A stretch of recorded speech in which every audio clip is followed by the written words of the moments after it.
لیکن میں اس لیے کر رہا تھا، اس لیے میں نکلا ہوا تھا اس کے لیے، اور انشاءاللہ یہ جب میری ٹانگ، اور ڈاکٹرز نے کہا کہ 3 مہینے لگتے ہیں ہیل ہونے میں، تو 2-3 ہفتے رہ گئے ہیں، جیسے ہی میری ٹانگ ٹھیک ہوگی میں پھر سڑکوں پہ ہوں گا، میں پھر پبلک کے اندر ہوں گا.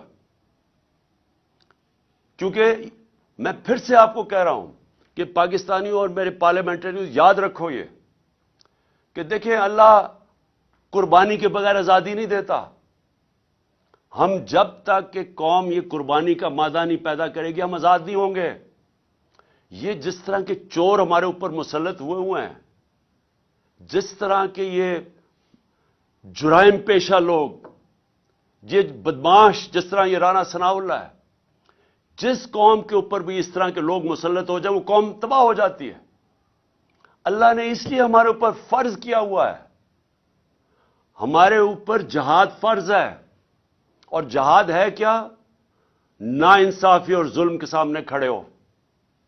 ہمیں اللہ حکم دیتا ہے کہ جب آپ ظلم اور نا انصافی دیکھتے ہیں اس کے سامنے کھڑے ہو، مقابلہ کرو، سر نہ جھکاؤ اس کے سامنے.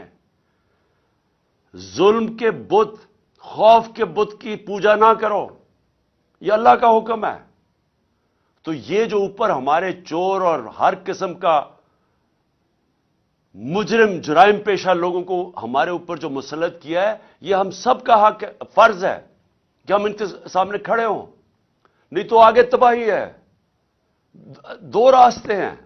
ہم اپنے آپ کو، اللہ اس لیے ہمیں کہتا ہے کہ ان کے سامنے کھڑے ہو تاکہ ہم آزاد ہو جائیں، اور آزاد قوموں کا ہی پرواز اوپر ہوتی ہے. لیکن اگر ہم اس ظلم، یہ جو انہوں نے ڈرایا دھمکایا، یہ دہشت پیدا کی ہے نا، فرحان سے جو کیا ہے، جو اعظم سواتی سے کیا، شہباز گل سے کیا، جو صحافیوں سے کیا، یہ کیا کر رہے تھے؟ دہشت پھیلا کے ہمیں بھیڑ بکریوں کی طرح ڈرا دھمکا رہے تھے کہ ہم قبول کر لیں ان چوروں کو. جس وقت ہم نے ان چوروں کو قبول کیا